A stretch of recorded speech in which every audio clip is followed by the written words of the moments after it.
12 часа бачкам като слънце. Тъкмо ми свърши смяната и брат ми луната ми звъни. Вика, братля, да ми вземеш смяната. Щял да ходи да ебе някаква звезда. Ко? Пак 24. Началника. Аре за всички началници, шефове, босове, сосове. Гарджубатко. Живее ми се, не мога мигна. Живота като звънне трябва му вдигна. Що на мен ле, защото аз съм началника. Шефа на боса на продавалника. Живее ми се, не мога мигна. Жена ми като звънне трябва и вдигна.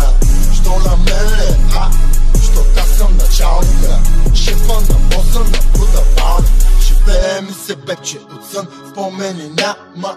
Заспивам само ако в леглото сме двама. Теб намирам баланса между двата свята, а според тях съм докоснат от съдбата. Слушаш ли ма, следиш ли ми мисълта? Накрая не колко имаш, а как живея. Зад гърба говорят, без да ги чувам.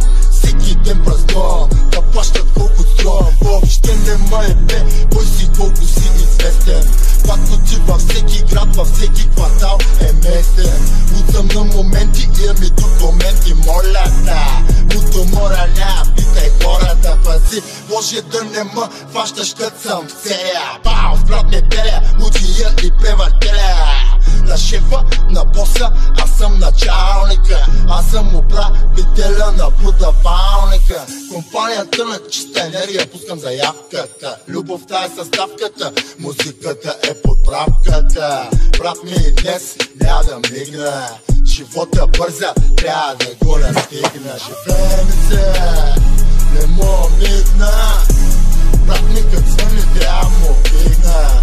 Що на мен ле, защото аз съм началника. Шефа на боса на продавалника. Живее ми се, не мога мигна. Живота като звънне трябва му вигна. Що на мен ле, защото аз съм началника. Защото аз съм началника. Идвам там откъдето никой не чака късмета. Никой не чака таксита. По-скоро ще кацне ракета. Не вярват докато пипнат, дори да падне комета. Израснах там където смисъла беше ведета. Мама и тати те учат, но друго се случва зад блока. Моя приятел ти лъже се на кефи, като ме чуе в трак с гърчока. Но всичко се случва като преди, сякаш е дежавю. Същите хора с еднакви въпроси, като скапа мотор ПУ. Аз съм като непризнато дете на слънцето и луната. Ще разбере колко е специален, пуснали на майка си полата. Наивен, разтресен, живота като му свъдне. Сякаш за първи път е трезен, а пътя не бил чак толкова свестен. За поредна вечер няма как, защото не искам да мигна. Аз съм друга посока, защо да опитвам критериите ви да стигна. Живее ми се, не мога мигна. Брат ми като звънне трябва му вигна.